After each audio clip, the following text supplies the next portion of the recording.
Salve, mates, I am Rubenus, and today we are doing a review for Mega Man Legends 1. Mega Man Legends starts off bleak and miserable, just like my love life. Everything is empty, and the people are desperate. The world has been flooded, most tech from the old games is lost, and the people use scraps to build flying ships and venture into underground cities for energy crystals. After the intro, Mega Man's ship crash lands because Gramps fell asleep on the job, and the engine stalled, and the 12-year-old pilot didn't know what to do. Mega Man needs to find parts to fix the ship and get off this backwater island where they don't even have one ice cream shop, but he will need to destroy some robots before we can get the parts. A full 100% for all the items will take around 6 hours for a new player, but took me about 3 because I knew all the maps, the efficient pathways, and all the secrets. For the level of the motherload, praise be, do not go for 100% special weapons. It will take about 40 hours just for that, and most of these things aren't even good at the end game. The game is consistent with its controls. Mostly. The lock-on is particularly useless for multiple reasons, but the big one being in that it just selects whatever enemy it wants, and will often just start ballerina spinning around as it switches from enemy to enemy for no reason. This makes fighting require the manual aiming, which in itself isn't all too bad. There are times when jumping off a ledge doesn't actually happen, turning with the skates is too intense or not enough, and shooting will auto-aim at the wrong enemy or section. The game will allow the player to repeat actions, but they cannot often cancel movements. Interacting with chests, doors, and people requires very specific angles and distances, which can be very difficult to achieve with the tank controls. Shooting requires the player to match the speed, movement, angle, rhythm, and beauty of the enemies, which is again hard to do based on the tank controls. When failing a mission with death, the player will have to wait 3 seconds for the loading screen to pop up, and then 3 seconds again for the loading screen, and then go to the save menu, and probably take about 15-20 seconds to get back to the game, and PlayStation 1 games were well known for their speedy load times. When failing a mission with incompetence, the mission will no longer be accessible, locking the player out of whatever unique item would be a prize. At least these aren't frequent and very rare actually. There is a decent amount of planned latency, although I wish there wasn't. Mega Man will stretch for a second or two before he does a dodge roll, and he takes a few seconds to look at the judges for a score right afterwards, making the dodge roll pretty much useless. Shooting takes a second to activate the animation, and the special weapons all have a long build-up, making them again useless as these robo-dogs run in circles, excited to see you back home. Most of these actions happen frequently throughout the adventure, where there are plenty of doors and people for interacting, plenty of robots in need of an intense welding, plenty of houses in need of a roof inspection. The game prioritizes the jump, run, and attacking options, but does leave opportunities for the other aspects, but you don't get to use these often, partly due to the latency and precision issues. If you couldn't tell, many special weapons are rendered useless by their build-up, although some are immediate or allow the character to move while using it. The roll is generally inferior to just running around and jumping in a curve due to the amount of time it takes to respond and recover. The jet skates are nice, but useful only on the surface, which we have fast travel for. Walking is available, although I have no idea why. The robots will see you anyway, and they are not hard to evade if you just keep running. So really, the only useful things are jump, run, shoot, and interact. The game gives good autonomy to the player with free access to the ruins at all times, the ability to skip cutscenes, and the various upgrades that the player can change at will. The camera and controls will be locked during frequent cutscenes, but skipping them is immediate, and the game is pretty clear when a boss or cutscene will happen. The speed in the game is good. Mega Man moves fast enough to traverse most areas at about a minute, and the skates help a bit in the bigger areas. The enemies tend to move too fast to keep up with, and can be an annoyance when fighting a boss as I continue to run in fear for some reason. I just want to talk to you about your car's extended warranty. Get back here so I can have a discussion. The movement is similar to a Rubik's Cube. It is rigid, squeaks loudly, and I can't figure it out. The movement is all tank controls, not very smooth, and making slight subtle movements impossible. The turning is slow, but Mega Man can at least change directions in an instant. The view is third-person static behind the character's head and shows a decent amount in front and on the sides, but be aware that most enemies are very quick and can just chest bump you from off screen in an instant. The camera can be shifted left and right while moving, and up and down while standing. The camera moves you very slowly, and the sensitivity cannot be changed, so that sucks a lot and causes real problems when the lobsters come for vengeance. The growth is good in terms of adding more unique and stronger enemies and changing up the scenery of the lands to make them unique. The bosses behave differently and need different strategies, and the requirements to get to the different ruins require special missions that are also unique. The game switches up enough to keep it interesting, but never leaves the core gameplay.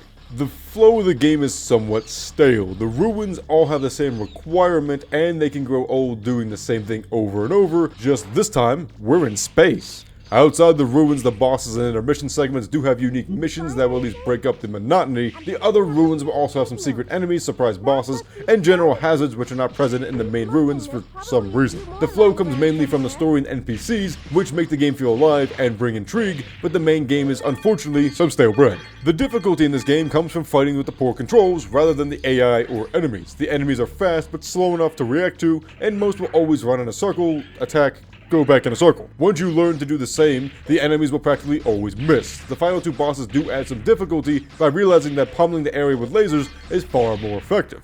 The robots tend not to focus on Mega Man unless they are attacking, so they will sometimes just wander off for a bit as if they have amnesia. I have a hard time qualifying the sustainability. Although Legends is probably my favorite Mega Man game, I have to be objective and say that it's difficult to keep the attention of the general players with this. The controls are not very fitting for the game, the main missions are repetitive, and generally there is no challenge. The story, however, the atmosphere, and the NPCs do help make the game feel alive, and that is what keeps bringing me back to it. However, I must concede that there is very poor sustainability in this. Adding sauce to a well-done steak does not disguise the fact that the meat is hard, chewy, and generally unpleasant. The story for this game is oddly nice, considering that Mega Man games tend to have very poor stories and characters. Keep an eye out in the future for any Mega Man timeline video I make. I am not nice to this franchise, which I love. The story starts with a very harsh setting for a kid's game. The world is destroyed, and everything sucks. People are poor, hungry, and pirates are back again. Over the story, it is revealed that Mega Man was found in some energy crystal, the robots are defending something huge, and the ruins are all connecting to one massive supercomputer capable of great destruction. The story gets real intense, again for a kid's game, and anyone that likes Mass Effect should look into it. The story and characters are unique, funny, although sometimes anime, but they also grow with the story and comment on current events, which makes them feel genuine at times. The music is pretty nice, although mostly just white noise. The tune for the market is magnificent, and I will not be tolerating any besmirching opinions on this fact. The music for the ruins is oddly menacing and unsettling. I understand partly why that was done, but the theme and setting of the ruins in the game does not fit with this. Anybody I've talked to has mentioned how they were afraid of the ruins as a kid, which makes sense when you were underground and hear loud droning. The game is not meant to be scary, but it sure pulls that off with the ambience and music. The boss battles, however, are upbeat and fast-paced, but not horrifying and filled with impending doom. The sounds are a mixed bag as well. The shot for the Buster is weak, the laser cannon is... I don't know what this is, but I would not classify it as a laser. Most of the sounds are anime-like, anime-esque, anime-ish, whatever. They are weird, exaggerated, and clearly fake, but they do mesh well, except for the threatening music. The hit from a knockdown sounds like a car crash, the jump has some hydraulic influence, and the airships have a jet engine. The volume of the sounds, however, are small and don't often clash with the music. The game is quite reliable, where it follows a very similar pattern. Go to Ruin, get 3 keys, fight boss, enter new area, fight pirates. The shops will have new upgrades after each main mission, and each main ruin will have some items that you can ignore, because the special weapons are generally trash. There are plenty of manipulatives available, and some are obviously better than others or cater to a specific style of gameplay. The Buster parts help make Mega Man much stronger, the upgrades from the shop help keep him alive, and Roll will demand all of your money to do upgrades for your special weapons, just so you can go back to using the Buster. The manipulatives can be unequipped at any time in case you decide that brain damage is a willing sacrifice so you can show off your beautiful locks. Most specs are balanced and spread throughout the game except for Rapid, which was apparently lost to time and not available due to COVID shutdowns. There are a few assistives in the game where the eye notification at the bottom of the health bar shows if Mega Man has been spotted, which he always is. He's a blue man in this dark and dreary dungeon. Who won't see him? After a knockdown, Mega Man will be granted iframes to run away in shame of the beatdown, and the Buster shots will be magnetically attracted to the nearest enemy if they're close enough, which is pivotal to hitting any of these things. There should have been more for knowing where areas connect, what items have been missed, and the recommended specs for the certain areas, like the lake where everything is light years away and you need certain range to be able to hit anything. For detrimentals, the player has a limited amount of special power which can only be restored by Sun Wukong. The enemies all move faster than Mega Man could ever hope to do so, and most of their attacks will cause a stun lock or knockdown. The enemies have aim assist on and will know exactly when you jump to get the most damage. The prices for equipment, special weapons, and rent will far exceed what is available without serious grinding, which makes the player have to choose what specific upgrades or build they want, because good luck getting money. The beauty in the sound design is actually in its purpose for guiding the player to know what enemies are around. Each type of robot has a very specific footstep and attack sound, which helps the player avoid the terrifying lots of things. The ruins have plenty of unique landmarks and formations to orient the player, but the copy-paste of textures for walls and floors can still be confusing and lose the player. There is a minimap both overlaid and in the menu with unique colors for exit and cracked walls, but there should be more information where these roads lead to, as the ruins are all connected and may lead the player in circles. Most of the base controls are directly forced onto the player with obnoxious dialogue that can't be immediately skipped, but there is some intuitive design with the movement of enemies, the pros and cons of special weapons, and the purpose of each type of stat. The player will have to experiment with these aspects, but there was so much room for intuitive mechanics that the game refused to let the player experience. The setting and the game are heavily interlinked, which is again part of why I like the game so much. Why Teenage Mega Man is better and stronger than everybody else is explained, and also leads on with a cliffhanger. Why the robots are so aggressive is explained, but why no one managed to get the giant glowing crystals before, or why the pirates don't give up after they destroy millions of dollars worth of equipment is beyond me.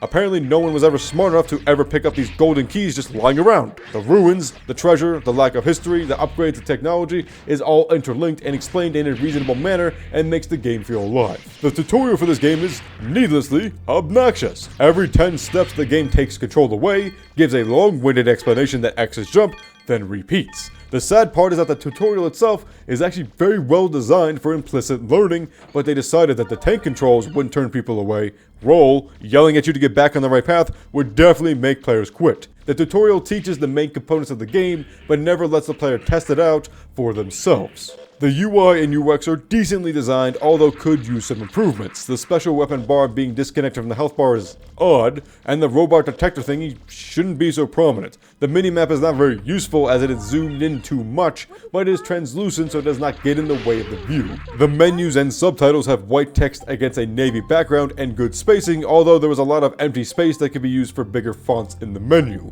The menus are concise and broken up logically to easily find what the player needs. The design of the ruins use typically darker colors of purple, brown, and dark blue, while the chests are a spotlight with pumpkin orange, and the enemies have lighter colors to easily contrast all of them. The physical design of the enemies is also unique and easy to tell apart even at 5 feet away, where everything becomes pixels. Because of the colors and the fact that every ruin is cubic and mostly empty, it is easy to tell apart the land, enemies, Mega Man, and set pieces. The graphics are very low and very pointy. The game was in the early days of 3D, but these hands, man, these hands. Despite this, there is enough clarity in the models and levels to figure out what everything is. It may not always look good or proportional, but you can tell what it is. The style is anime inspired, it is mostly human and realistic, but the expression, movements, and dialogue are all given some cartoonish or exaggerated feel to them that is common with Eastern animation. I think this is done more for humor than anything else, as the story will at times lend itself to typical tropes,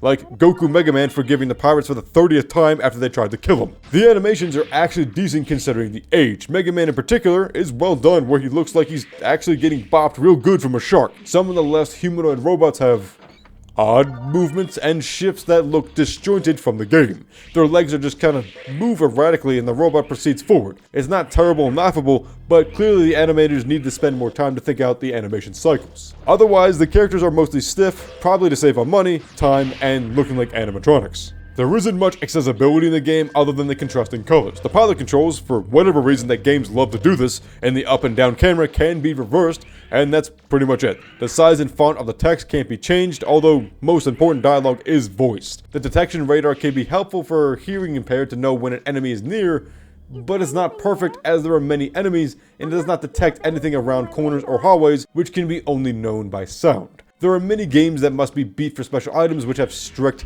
timing restrictions and cannot be beat in any other way.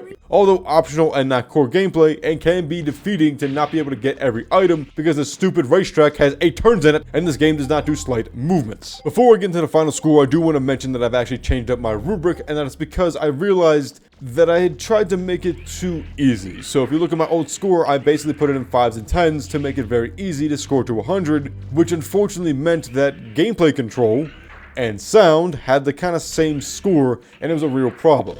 so I had to revamp everything, and you notice that some of these values are way different, and that's because I wanted to make these actual things reflect the weight that they should have on the actual score. So control aspects have way higher values than they usually do because they're actually far more important, and it reflects what the score should be. For gameplay control, I give a 34 out of 60. Gameplay aspects, I give a 30 out of 60. Story, 4 out of 5. Sound, 7 out of 10. Mechanics, 45 out of 70. Tutorial, 3 out of 10. UI UX, 7 out of 10. Visuals, 15 out of 20. And accessibility, a 3 out of 5. Overall, I'll give the game a 2 out of 5. I like Mega Man Legends for its story and atmosphere, but the gameplay is rough, repetitive, and not very difficult. Despite my personal love for it, I cannot recommend it, especially for anybody who didn't grow up with these games. I do think that it is enjoyable and had potential, but just not at the right time, tech, or team to make it. Mega Man Legends 2 improves in all of these regards and is a good game, but unfortunately misses out on the atmosphere and community that this game has with it in a single island,